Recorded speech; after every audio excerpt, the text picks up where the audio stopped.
Okay, let's get into it.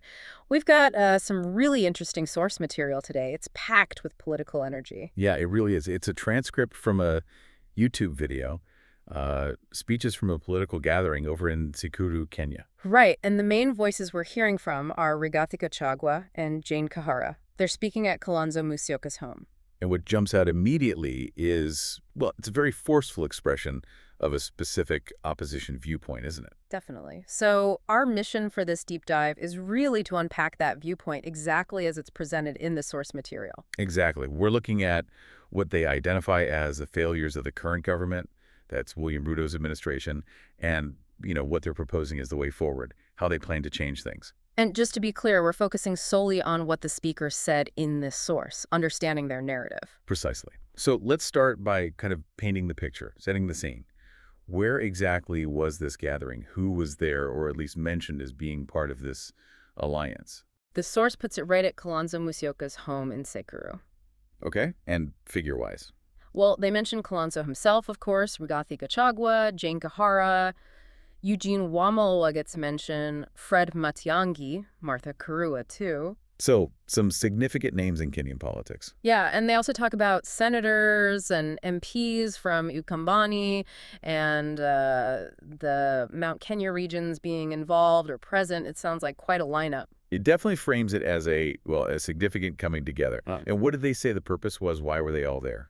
They were pretty direct about it. The source quotes, Safari Yakunda Serikali ya 2027. Which means? The journey to form the government of 2027. So yeah, they're positioning this right from the get-go as the start of a new push for the next election. Interesting. And a big part of that journey, it seems, is unity. The source emphasizes that quite a bit. Oh, absolutely. That's a core theme. They keep stressing how crucial unity is, specifically between the Mount Kenya and Ukambani communities. How do they phrase it? They talk about people sitting together, talking, that being the Syria Kufalu. The secret to success. Exactly. The implication, or rather what they state, is that past failures happened because these communities weren't aligned. So this unity is, like, fundamental for them now. Right. The essential foundation. Okay, so the stage is set. An alliance focused on unity, eyes on 2027. Let's pivot to the core of their message in this source, the problems. What exactly do they claim is wrong with the current government? And again, these are their claims from this material. Right, reporting their perspective. So one major theme they hit hard is what they see as disrespect and humiliation. Okay. How do they back that up? What examples do they give? Well, they make a few specific allegations. They claim Ruto showed disrespect to Kalonzo Musyoka, bringing up some past incident they call a humiliating interview. Does the source give details on the interview? No, not really details about the interview itself, but the speakers clearly treat it as a significant point of grievance, a real slight. Got it. And it extends beyond Kalonzo. Yeah, they also claim disrespect towards the whole Kamba community and its leaders. They mention a specific comment where Ruto apparently dismissed another leader, Mudhama, saying Sikawaya. Which means? It's Swahili. Basically means he's not the leader or not the one in charge. They present this as Ruto undermining the community's chosen figures. And this feeling of being slighted, it wasn't just aimed at the Kamba community, according to them. No, they argue the Mount Kenya community faced similar treatment. The speakers claim Ruto humiliated and embarrassed people there, including Rigathi Gachagua himself, even after they'd supported him. So there's this sense of, like, betrayal or being taken for granted. Yeah, a real sense of hurt, even shame. They talk about needing to restore dignity and respect for these communities. It's a powerful emotional undercurrent in their arguments. Okay, so that's a major pillar of this perceived lack of respect. What other failures do they identify? They bring up a really serious constitutional point. One speaker accuses Ruto of, and this is a direct quote they use, bastardizing the Constitution. Strong words. What's the specific issue? It's about the deputy president role. They claim Ruto suggested a DP could be removed using money.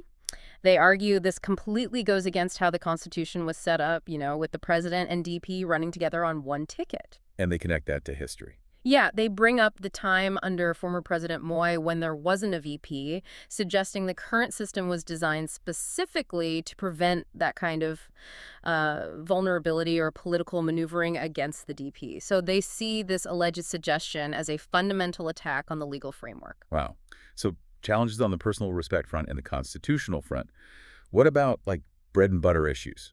Development, the economy. Oh, yeah, they are very critical there. They repeatedly say, hakuna kazi imefanyika. No work has been done. Right. They specifically point to a lack of new projects, roads, water, electricity, things people expect to see. So tangible infrastructure. Exactly. And beyond that, they make these broader statements about needing to ture bishuchumi.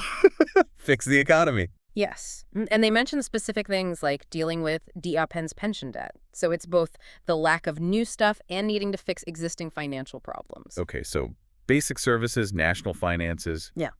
Pretty standard opposition critiques, but sounds like they deliver them forcefully. Yeah. Any other areas? Yes.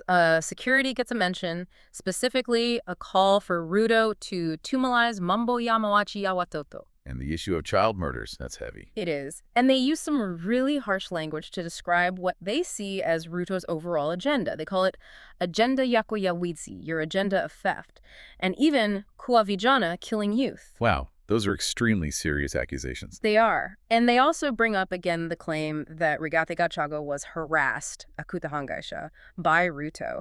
So tying into that theme of mistreatment within the government. And linking a lot of this together, it sounds like there's an accusation of dishonesty running through it. Absolutely. That's a constant refrain. Yeah. They frequently accuse Ruto of lying, saying his speeches are full of wongo lies. They even allege these lies are manufactured, like at State House. So, painting a picture of a government operating on deception. That's the narrative they present, yes. Yeah. Linking the alleged lies to all the other failures they point out. Okay, so if we sum up this section on grievances, we have perceived disrespect, constitutional worries, lack of development, economic problems, security concerns, accusations of corruption, harassment, and widespread dishonesty. From their perspective, as laid out in this source, what's the bottom line? What needs to happen? It's stated very, very clearly in the transcript, no ambiguity. Good job. Ruto must go. They present his removal as the essential step to fix all these issues they've outlined. Right. Okay, so that's the diagnosis according to the source. Now, the remedy. How do they actually plan to achieve this? What's their strategy for forming that 2027 government they talked about? Well, based on the speeches in the transcript, their strategy seems to have a few key parts. First, building on that unity point we discussed earlier. Forming a broad coalition. Exactly. They see bringing together different communities. Mount Kenya, Ukambani are central, but they also mention reaching out to others like the Luhia, Luo, Kisia communities as absolutely fundamental. That's step one. Makes sense. What's next? After getting everyone together, they talk about needing to agree on one leader, a single flag bearer to take on the current government. Do they name anyone? They say they won't rush the decision, but it's pretty noticeable that Kalonzo Musyoka is presented very prominently throughout. They rally behind him in the speeches. There's even a direct appeal to the audience. Pati sisi huyu kiongozi. Which translates to? Roughly, give us this leader, or support this leader for us. So, while not officially decided, the source strongly points towards Kalonzo as the figure they're coalescing around at this stage. Okay, so unity across communities and unity behind one candidate. How do they plan to make that translate into actual votes, an election win? This is where it gets interesting. They introduce this idea that politics is basically a game of mathematics. The game of numbers. Right. They claim they have a specific formula for success. And a huge part of that formula, as they describe it, is voter registration and, critically, voter turnout. Getting people signed up and making sure they actually vote on the day? Precisely. They really hammer this point home. Do they mention specific numbers for their formula? They do, actually. They specifically target the Kamba community, saying if they register properly, they could potentially bring 4 million votes. 4 million, that's a big number. Yeah, and they claim that specific number is what their mathematical formula requires for them to succeed. So they make a very direct plea. John Dikisha Kura, Nam Kichijen Tikisha, Umtok and Paj. Register to vote, and when you register, come out and vote. Exactly. It's a very clear, numbers-driven call to action. Mobilize the base. Okay, that focus on voter math is pretty clear. But the source also mentions a tactic that sounds, well, quite unusual.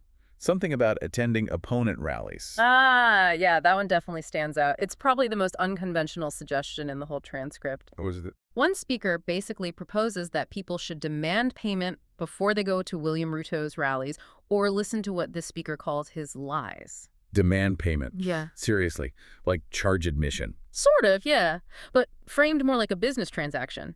The speaker says you shouldn't bother attending or listening unless he pays up. What's the rationale? The argument presented is that going along to listen without getting paid shows a lack of self-respect. Like, if you're going to spend your time listening to things they consider false, you should at least get compensated. Uh-huh. It's novel. It really is. They present it as a tactic, and they even share this anecdote claiming people in Mount Kenya did exactly that, took money from him, but then didn't vote for him anyway. Yeah. Whether that anecdote is factual or not, it's presented as part of this strategy. Wow. Okay, that's certainly thinking outside the box, politically speaking. Any other strategic elements mentioned in the source? Just one more minor point.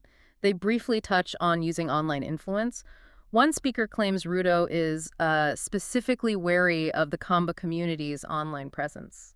Online activism as a tool. Yeah, they even add Eliza Tanzania asked Tanzania, though the source doesn't explain that particular reference, but it suggests they see the online space as another front in their campaign. Okay, so let's recap this deep dive based purely on the source material. We've heard how this opposition alliance, with figures like Kalonzo Musyoka and Rigathi Gachagua at the forefront in these speeches, paints a picture of the current government's alleged failures. Right. Covering everything from disrespect and constitutional breaches to a lack of development, economic issues, security worries, and accusations of deep dishonesty. And their path forward, as described here, involves building this wide, unified coalition, Selecting a single leader, with Kalonzo heavily featured. executing a strategy heavily reliant on voter mathematics and hitting specific registration and turnout targets. And even employing these pretty unconventional tactics like demanding payment to attend opponent rallies alongside using online influence. It gives you a really vivid snapshot of their narrative, doesn't it? Their view of what's wrong and their specific plan drawn from their own words in this source for how they intend to bring about change in 2027. Exactly. Understanding their perspective as articulated by them. So thinking about all this, for you, the listener, what does hearing this specific perspective laid out like this make you consider about politics in this context? Well, this source really pushes you to think about the different ways political campaigns are framed and fought, at least according to these speakers. How does casting politics as a game of mathematics influence strategy? What does it mean when community loyalty is presented as the actual secret to success? And what about these really unconventional tactical suggestions, like the pay-to-listen idea for rallies? Yeah, how do those things shape the attempt to gain support and challenge the existing power structure? Exactly. It leaves you reflecting on the diverse, sometimes really surprising, strategies and narratives political actors deploy in their pursuit of governance, all based on what we've heard directly from this particular source material.